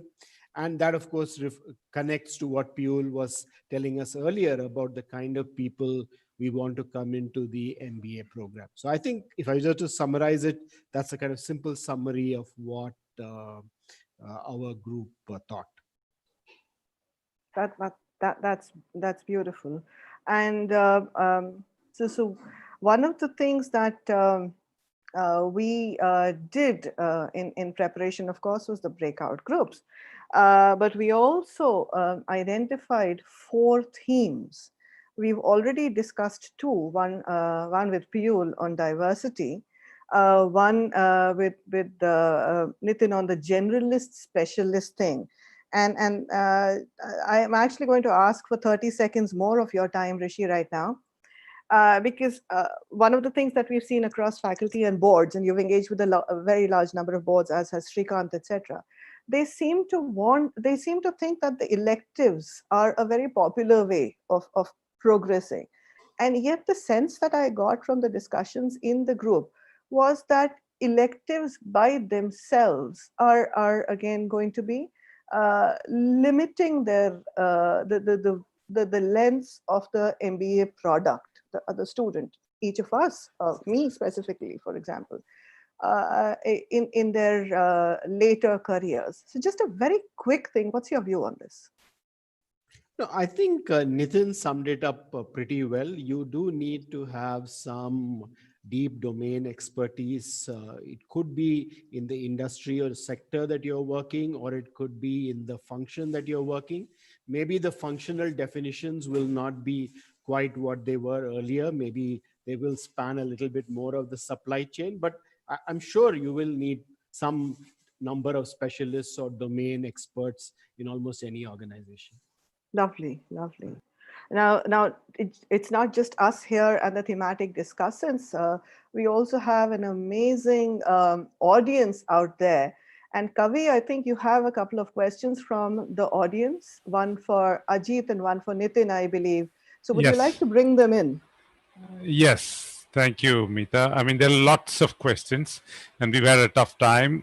We've basically looked at what's the element of time available to answer some of these questions that have come up, what kind of, and also looking at the design of what else is coming up. So we've just chosen 2 questions for now, and those 2 questions, the first one from Advait. Advait asks, is the Indian MBA too westernized in its context? And that's the question for Ajit. Is the Indian MBA too westernized in its context? That's number one. And the one for Nitin is this. All businesses will be assessed. This is by Debashish. This is from Debashish Bhattacharya, which asks, all businesses will be assessed by the triple bottom line of profit, people, and planet. Is the current MBA preparing students for this? So these are 2 questions from the group, from our audience on YouTube, Facebook, and LinkedIn, and others. So please do keep throwing in your questions, and we'll continue the conversations on Slack, and we'll try and see if we can come back for one more round. Over to you. Ajit. Okay, so is that to me? All right, good. So the simple answer is yes. And this is exactly what happened. We were a part of globalization. And what was the fundamental expectation then? Global companies were going to, India opened right in early 90s, and global companies thought that they wanted to come and work here. And they wanted people who understood their standards and their way of doing business, but Indian realities. And therefore, you needed a global program which also had integration of Indian, and that was the beginning and genesis of ISB. That's how the whole ISB started. At the same time, Indian companies were going abroad, and they wanted people who understood their way of working and work abroad. So once again, there was a real need from the business world. In that process, what happened was, as I said earlier, we focused far too much on us and on that segment, and we ignored the rest. So therefore, I think now we have to slightly readjust, and it's happening already. See, the markets, Indian markets have opened so much that the kind of globalization that happened, say, 10 or 15 years ago in education is now significantly more Indian. So I think in 2006 or thereabouts, we realized that it was shifting back towards India. And we started creating, I think today we have probably 200 odd Indian cases. So the tools, the methodologies are global. You cannot say that this methodology is Western or Indian. That's the global. But how you apply it and to what circumstances is now shifting back towards a lot more Indian than it was global. Thank you. Beautiful. Nitin, the triple bottom line. Right. What can I say? I have to first acknowledge that I don't know of the specifics of the current MBA curriculum for me to comment whether that's being taught or not taught. But what I can say based on students which we see is that the conversation around the triple bottom line is absolutely coming up. I think this is becoming more widespread. The assumption that existed is that investors, shareholders, etc., don't get it. I'm beginning to see that globally for certain. There are more funds which are now flowing into companies which recognize this. And that's not because investors are getting soft. They are simply recognizing that companies which don't focus on this combination over a period of time will simply not be future fit. They will not have the societal license to operate, and therefore their future value creation will get compromised. I think I'm beginning to see more and more investors getting that message and are willing to commit funds behind this. So I see that overall. But I think there is more to do between just the intellectual understanding of the relevance of the triple bottom line, which and the translation of all of that into who we recruit, the background of those people, the entire thinking around it, and the shift that we need to make from the primacy of one of the stakeholders, which is the shareholder, to helping people understand that we have to run a multi-stakeholder model where we have to optimize amongst the multiple stakeholders who are around. And it might sound surprising that such an approach, which actually values other stakeholders, might strangely, over a longer period of time, deliver better shareholder returns as well, even though you don't exclusively focus on that. And that's simply because this approach will optimize for the long term. And I think people are beginning to see it. I am not so sure whether business schools today have deeply ingrained this into their curriculum, but the conversation in companies is absolutely there. And I don't just refer to Unilever. I know of many, many companies which are beginning to see the value of this, are increasingly looking for people and making personal commitments to change the way they think about running their business. That's so well said. I'm not absolutely convinced that business school faculty have a methodology or a way of processing and delivering this to their students. The way companies seem to have adopted them. But I do certainly see a lot of business school faculty who are very committed to, let's use the umbrella term, triple bottom line. They are very, very committed to that, and therefore they engage with those issues in the classroom, not necessarily because it's part of the curriculum. But because they genuinely do care about these issues. And I think this also comes with a sense of ownership. One comment so that I don't overstate the case of what business has been doing. One of the struggles that we have as a company is that we want people who buy into a philosophy of running a business. We want people who buy into our belief, the purpose of running a business. And yet, as we are looking to see how leaders progress, the tools that we have help us judge the what more easily and the business acumen more easily. And it is only a new skill that we are beginning to find as to how do we identify people who is what I call the inner game, the sense of being, the sense of purpose, they're real drivers for doing what they're doing. How do we judge those guys? How do we make sure that you put those qualities and those on an equal measure compared to the rest? And this is just new space for all of us. So I wouldn't say just business schools have to figure out how to do this. I would say all of us have to find a more balanced way of assessing people and what value is, whether for a business or in an individual. Which was my first challenge to Srikanth early on. Did we give them the right tools? Not going to belabor that, but I really hope that the discussion on that continues long after today's session. But you're right. Meeta, let me just quickly add to just to leave on a much more hopeful note that. Oh no, we have a lot more to go. We have discussants coming in. Yeah, no, I just wanted to point out to Nitin's point that there is a lot of work going on around the triple bottom line and what we have to do. So there are courses that are being taught on it. There are faculty members who are being tenured on that basis. And there's a lot of very good research to support what Nitin was saying, that companies that are doing a very good job on ESG kinds of metrics are also the ones that are performing very well. Not the least of which, because of what he said, long-term customers, employees, investors, everyone cares about this a lot. And this is what I mean. The connection with society can never get lost as that starts getting more. And now, of course, Business Roundtable, lots of people are doing it. So I didn't want, Nitin's absolutely correct that we're learning to do it. But I think on this one, I would say that at least many schools are already engaging with this topic in very powerful ways. Yeah, thank you. In fact, that's the thing. Nitin's inner game that he was talking about and how it connects with the rest of the world. And what you said, the curriculum engaging with society is what Harsh was talking about the classroom. And Harsh is our next thematic discussant.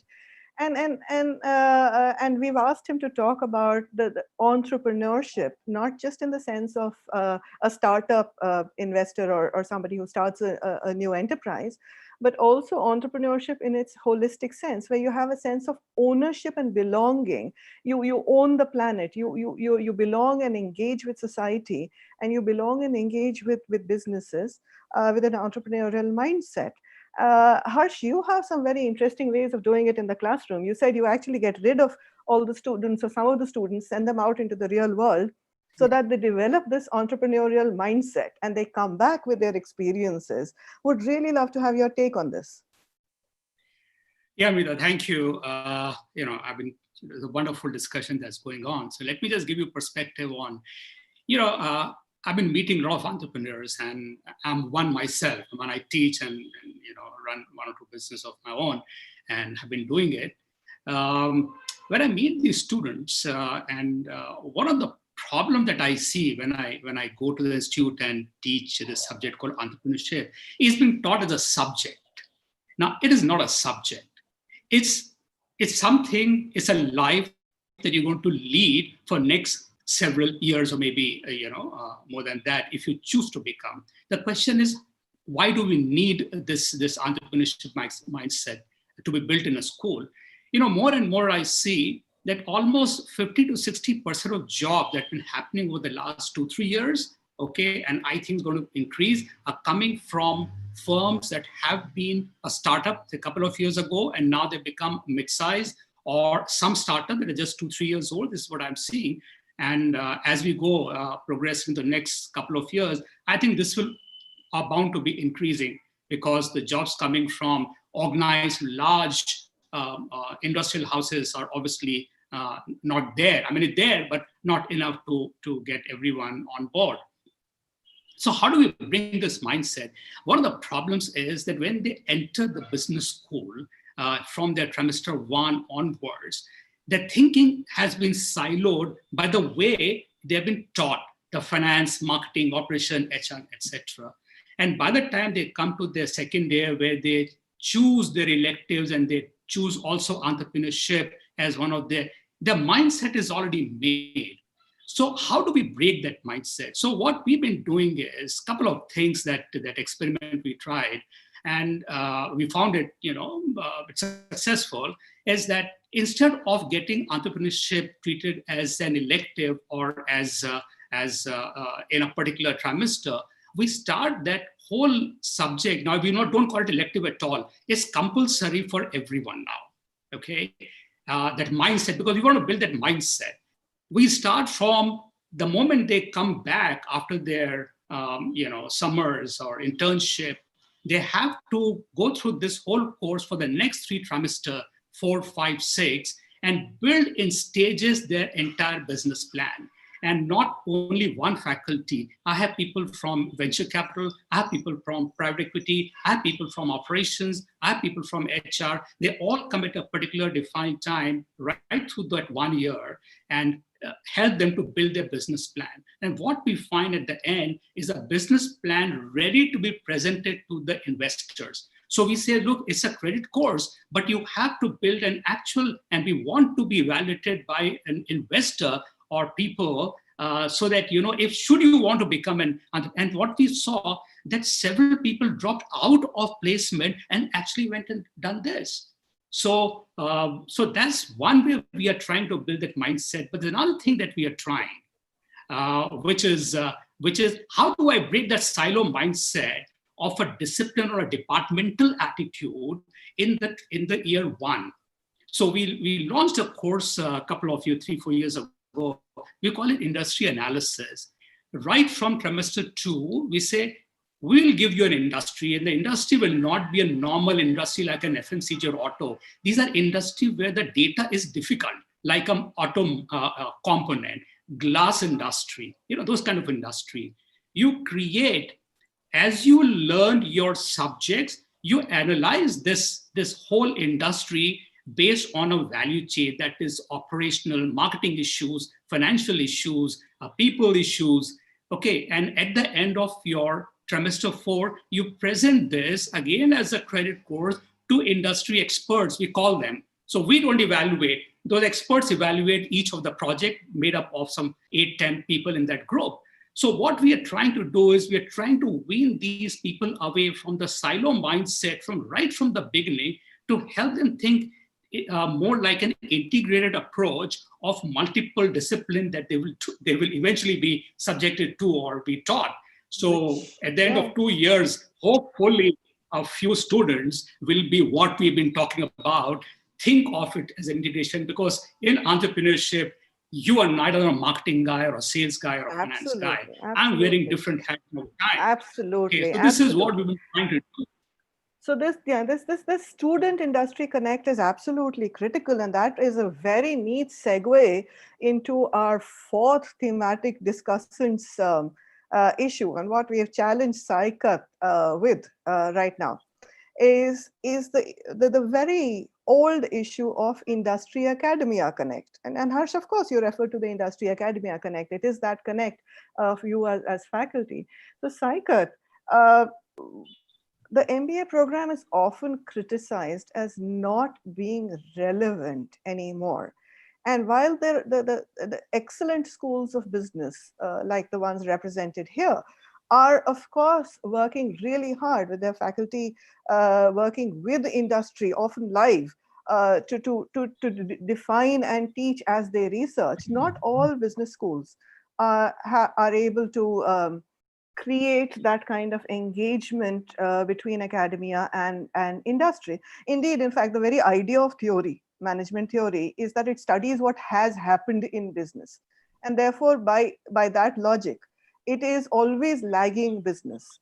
Of course, the idea of theory is also to predict forward, and therefore it leads at the same time. But this interlocking of industry and academia has always been a bit of a challenge, with leads and lags and with the relevance being questioned. So what would really love to hear you, Saikat, on how do we make this better?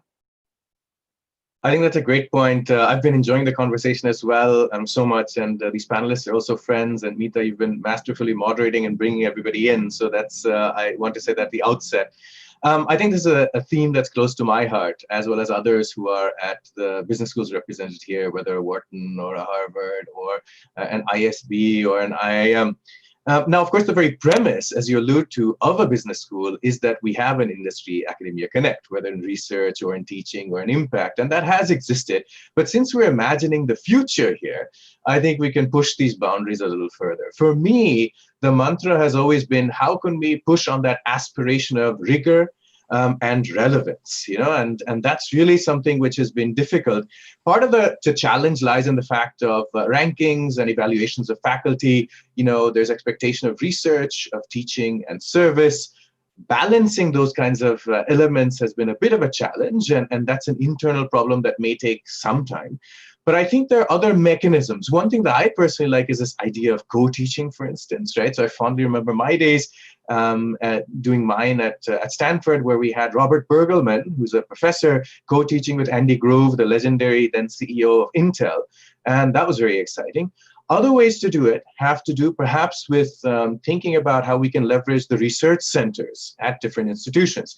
And all of the institutions represented here have made some efforts in that direction. I'll draw on mine, the Mack Institute for Innovation Management, which is the largest research center at Wharton. So the kinds of things we've been pushing ourselves to do is how can we bring rigor and relevance into all facets? So for instance, we are the biggest funder of innovation research at the school and the university. So what we do is we frankly pick those research projects which also have practical relevance and have implications. And we fund them, or we fund them more. Another thing we do is that I actually co-organize a boutique conference on the scholarly side with a colleague. We pick papers that examine the phenomenon very, very closely and don't just look at narrow theoretical questions. We also have programs that work with students, for instance, and industry, because we have corporate partners whom we bring into the mix on solving real live problems. But that's not all. We take data sets, and we encourage companies to give us data sets and we analyze them. But I think even then there's a little bit of a gap. Part of it is that in research, we publish in journals like Strategic Management Journal or say Research Policy or Management Science, which many people here would never have heard of, because that's the esoteric work, if you will. So how can we bridge that? And for example, the case study. The case study is interesting, but it's a forum, a platform for discussion on one company. So we need something in between, because I think in management also the issue is sometimes people try and oversimplify the problem, right? Okay, let me just take some ideas and have 3 rules of thumb. We don't want that either. So for instance, can we do something like white papers? So this is what I've been pushing in my institute as an in-between. So we have topical commentary on themes like AI or blockchain, questions like, do you need it? not a study that happens on what companies have been doing, but something that identifies here are the factors to think about. It's not empirically tested yet, but we have some insights. Here are some issues to think about, and we keep augmenting that, right? I think these are some of the ways. Now, who will do all these things and pushing the boundaries of rigor and relevance? Who can experiment? Here's where disruption theory comes in very handy. It could be the incumbents, and I think all of us are making a lot of efforts, but why not have some novel inputs? I think India, which we have not emphasized enough in my view in the conversation today, can take a lead. I mean, after all, by Darwinism, it's the country and the society has been around since 5,000, 7,000 BC. So it's doing something right? So we're doing something right. And why not have Indian business schools? And especially the ones, Meeta, you were talking about, where it doesn't have to be just the top ones, but even the next layer, they can be the creative disruptors here and start pushing the boundaries because they're not beholden by the existing systems and burdened by them, and they can push forward. So for me, it's as much a call to action. Take the lead and have confidence. I want to tell my colleagues of Indian business schools as well, and we will all collectively make it happen. And frankly, we'll all follow suit. Lovely. You've touched on two things that I want to take to the panel next. It's absolutely amazing. One, the idea of creative disruption and creative destruction. And because that was so much an HBS thing that I engaged with in the early 90s, of course, that'll have to go to Shrikant. And also the concept of sustainability. Darwin? Okay. But all the questions on sustaining this academy-industria connect, I would really like to take that to Ajit and Pramat in a moment. But Nitin, very quickly from you, because you're the fastest respondent. So instead of going to Shrikant first, I'm going to come to you quickly. Would these white papers be of use to you in industry? What would you want to see? So firstly, I was delighted to hear what Saikat was talking about and all the work which is going on. So I'm really pleased. But at the risk of being provocative, I'd like to say that we all get the idea of change, but change is difficult. Yeah, change is difficult for many, many reasons. I think remaining relevant in today's time is a bigger challenge because the pace of change in society is so fast. The half-life of everything is becoming shorter and shorter and shorter. And therefore, what seemed okay in terms of your renewal 5 years ago is simply not good enough today. That's how quickly new models, new stuff, etc. is coming in. I think despite everything that we've heard, the reality is people in general are resistant to change. And in larger organizations like ours, some change gets forced quite because of the much higher level of renewal which happens with more new people coming into the organization. And I think business schools might want to think and assess what is the extent of renewal which will happen in the faculty. And while everyone gets that we need to learn and relearn, how genuinely agile are our mindsets that we are able to shed the models with which we've grown up and adapt and adopt to new stuff which is going in. I see that as a challenge everywhere. I see that in a company. And I suspect business schools will be not immune to this challenge. So I would have a word of caution that we mustn't assume that things are okay and we should be on our guard, because only then is it likely that we will remain relevant, because it is just frenetic, the change which is happening, and in shorter and shorter periods. So Shrikant, you're right in the center of this, Shrikant. Harvard Business School is seen to be one of the institutions where things change. You were ahead of the curve when we were talking about reimagining the MBA, and Harvard Business School was also the place where the again Schumpeterian concept of creative discussion was reinvented in 1995. So and this is where we are today all over again. Things have we've reached that point of destruction. We are in the middle of creating new models. So where do you think this relevance, with rigor of course, will take us, and how do we make it happen? So, I mean, I think it's always been a very important topic in management education. I think for a large period of time, I think rigor won. It is what got papers published. And so, as we say in Rethinking the MBA, there was a clear concern about whether we are paying as much attention to relevance as we should be. But again, I think things are changing. I mean, if you look at the everything that Saikat said, the amount of connect that we are now trying to collectively, not just Harvard or any business school, but collectively trying to connect to industry, trying to understand their problems. Harvard's always done that because of the case method of instruction that we've done. So we write lots of cases, forces you to be in touch with and in contact with what's happening in the world. But I think as more of that happens, we are also changing the composition of the faculty. So I don't think we're relying as much on PhDs anymore, as Saikat was saying. 20%, more than 20% of our faculty actually come from practice. We have a whole track called Professors of Management Practice where they engage with us. They enrich us a lot in our ability to conceptualize and abstract, and hopefully we help them in trying to think through things in a little different way. We haven't yet gotten to co-teaching as much. I agree with Saikat that that's a very important thing to try and get to next. But we have made some other important changes, Mita, that actually touch upon many of the topics that we talked about. And I'll just summarize them in 2 or 3 ways. Number one, we talked about diversity. And we have always tried to bring into our class a very diverse class. We're never, for a time, as you might remember, Harvard didn't even look at the GMAT because we were so worried about whether that biases us in a particular direction. We worried about leadership capability and skills and the ability to actually build a class. You don't hire a student, you build a class. You build a class so that you learn from the experience of others. As you know, in the university, we've had people from homeless shelters come in and be part of our group because we know how privileged you are early in your life with the kind of education you get. You're probably also familiar with the famous lawsuit that we were hit with on our arguments around diversity. And we are thrilled that we won that lawsuit because it's so important for us. As you're going to think about new ways, if you're going to disrupt, you need people from different perspectives to come together to do it.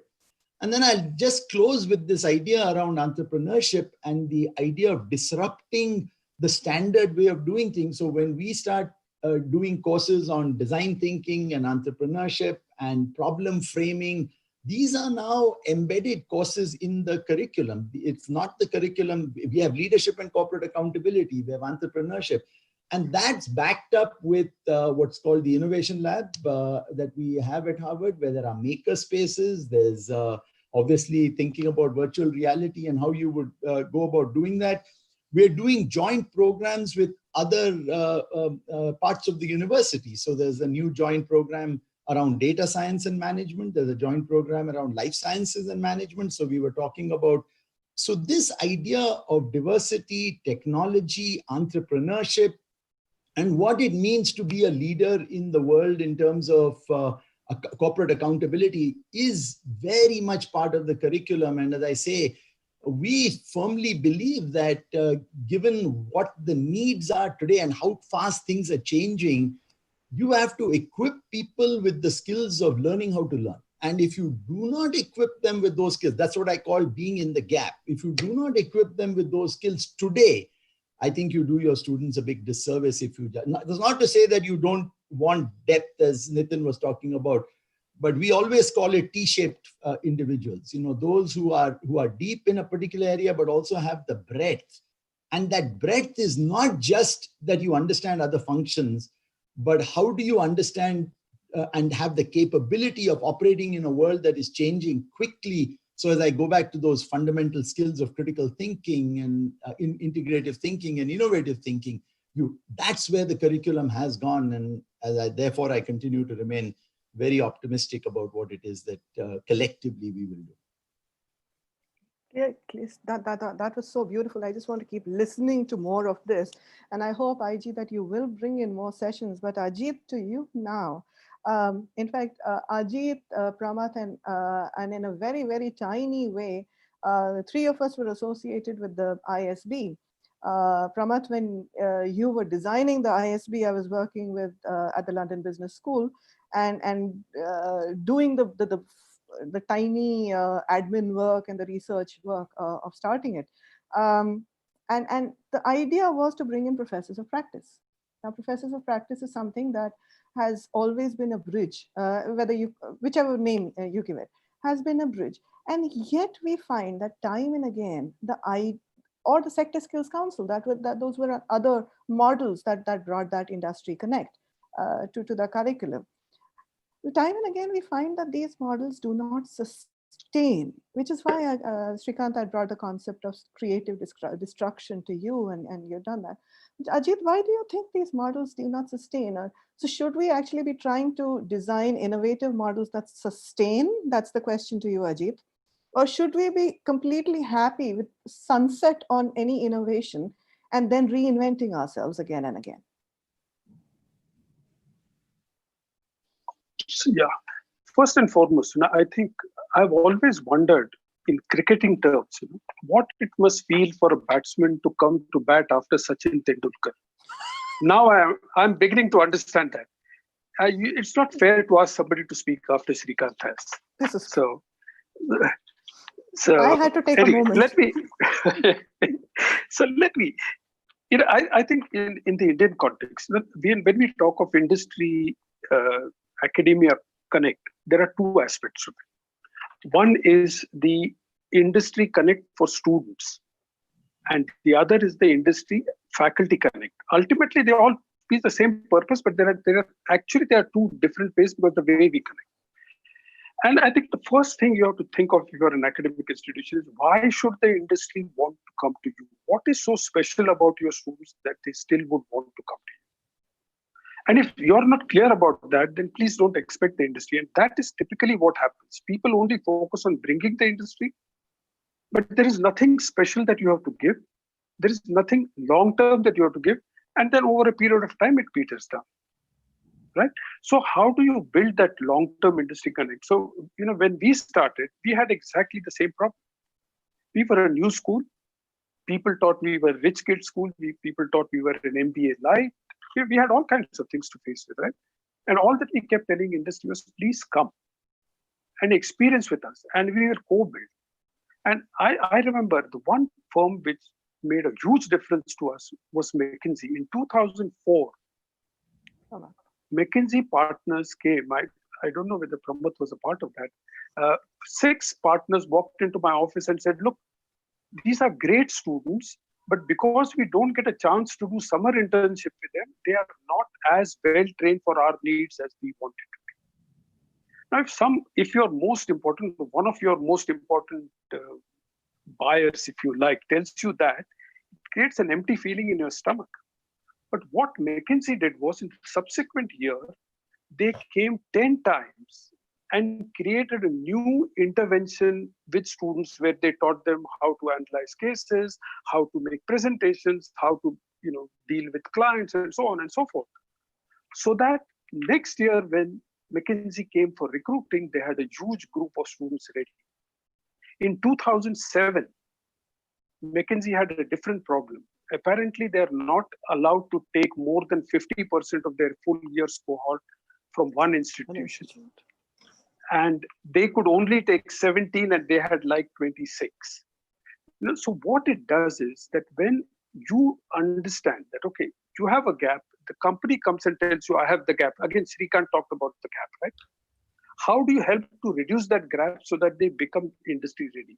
And if you continue to do that, now obviously today, 10 years or 20 years later, McKinsey doesn't have to do that. They have to do other things, right? So that is one part of it. The second part of it was, we had the same thing when it came to faculty interaction. For faculty, we had all kinds of young faculty, but they were being taught, the students were at the same time being taught by top global faculty. So our pitch to our young faculty was that you interact with Indian industry, we'll help you that connect, create a big knowledge base with those global faculty don't have, so you bring something unique to the class. And that is how we have actually invested a lot of time in going to the industry. We had a group of people whose job was to go to the industry. We created Indian cases so that our faculty then Exactly. have a long-term ability. Exactly. So Exactly. And that's the sense of the how that it needs to build.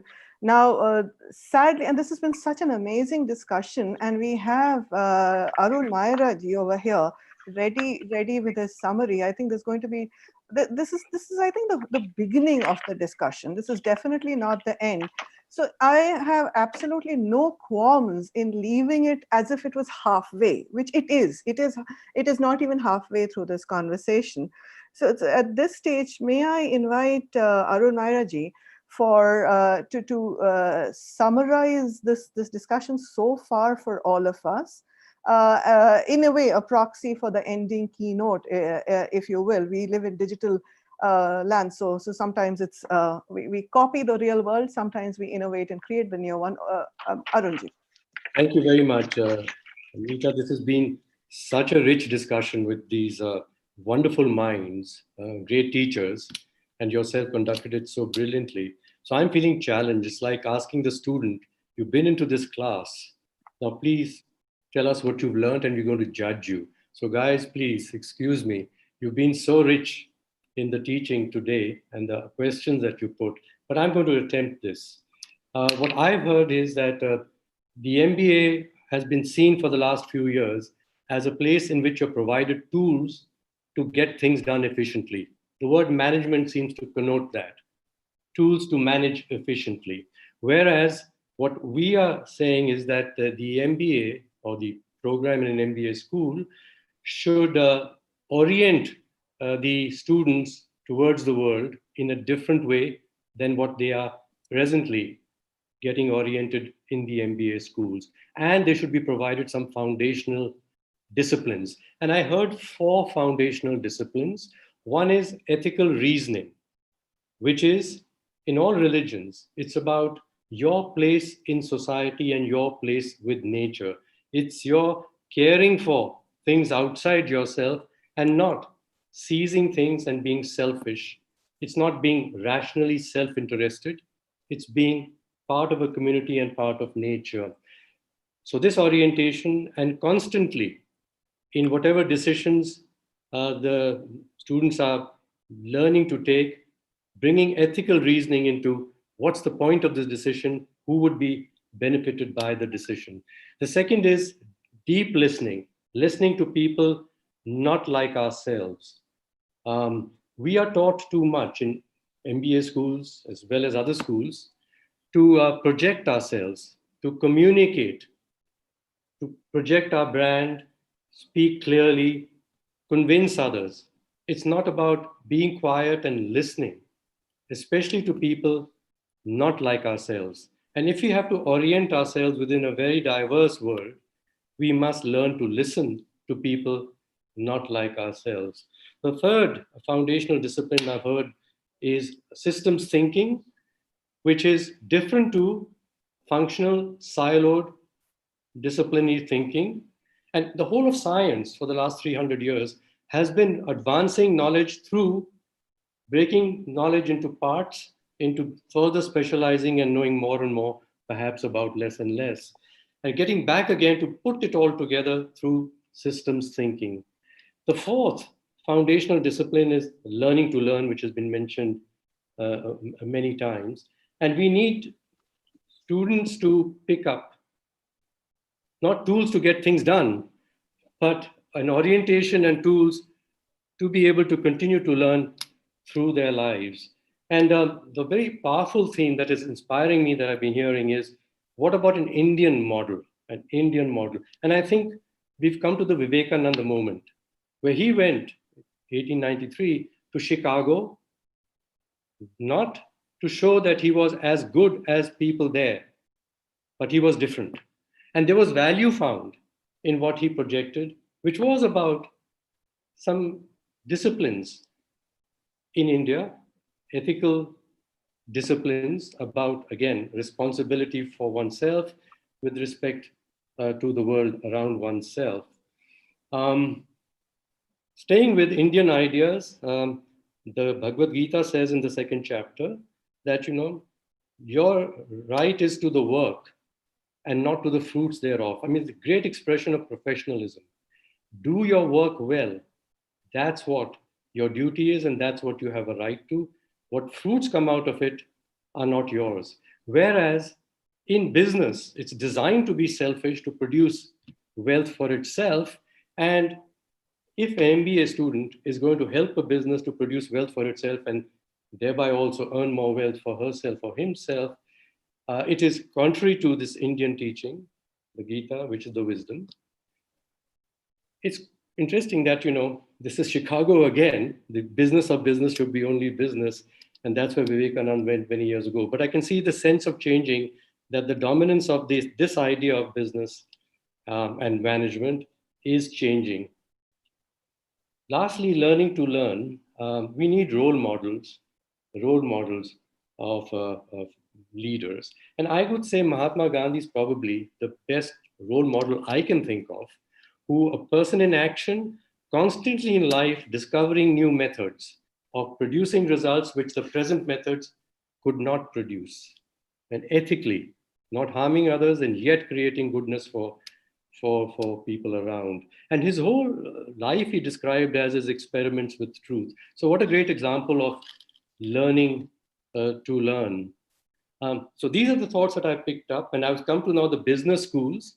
I think maybe in the business schools, we are comparing ourselves in India too much with what is being learned in the West and try to catch up with it. When we talk of best practices, we want to be as good as the best business schools elsewhere and be ranked by the same frameworks to be climbing up those ladders. It's about time, I think, we get the other idea of leadership, the best idea of leadership of Mahatma Gandhi. A leader is she or he who takes the first steps towards something that she or he deeply cares about, and in ways that others then wish to follow. What do we really deeply care about? And let's take the first steps. No one else may have taken those steps. They will be innovative steps, they'll be risky steps, and we will create thereby a new model, which I think the world is also seeking, and India could be creating it, but provided we stop being a slave to present ideas wherever they've come from. And at the moment, yes, we've been taking a lot of them, as some of the discussions today have mentioned, from the West. So those are my summaries, and I do hope my teachers here will say, you haven't learned enough and you better get to work harder. I'll be very happy. Thank you. Thank you. Truly inspirational. Every one of you has been truly inspirational today, and in a way, in the Indian tradition of the satsang, where you encourage, you spend time in the company of good and true people. It's truly been a privilege to talk to all of you today. IG, thank you very much for curating this. Over to you. Pleasure. Thank you, Meeta. I think stay glued to the screen, but I must apologize that we've overshot the time and therefore we've got to close this. But before I do that, let me kind of thank each one of you, our four panelists and the attended panel, for the time and the valuable contribution. I think we'd hoped that this would spark new ideas that could really be applied in the Indian context. I think we've got more than our fair share. As Mr. Myra mentioned in his summary, beautiful, evocative summary, that we've got to take the first steps, because at the end of the day, that's what will get us to where we want to go. Founding Fuel is, on behalf of the team, I'd like to kind of thank the audience for being patient and sending a whole bunch of questions. We couldn't have possibly, I think, answered all of them, but we do want to continue the dialogue. And that dialogue will continue on Slack. And we'll encourage the panel to also be part of that conversation. So on that note, thank you so much, and this for being a wonderful, kind of set of panelists, sharing your ideas freely and working with us in the run-up to this conversation. And I think that was really so much, so worth it, investing that kind of time. Thank you, Meeta, as well, and Kavi, and each of the panelists. Thank you so much. Really appreciate your time. Thank you. Bye-bye. Bye. Bye. Bye. Thank you.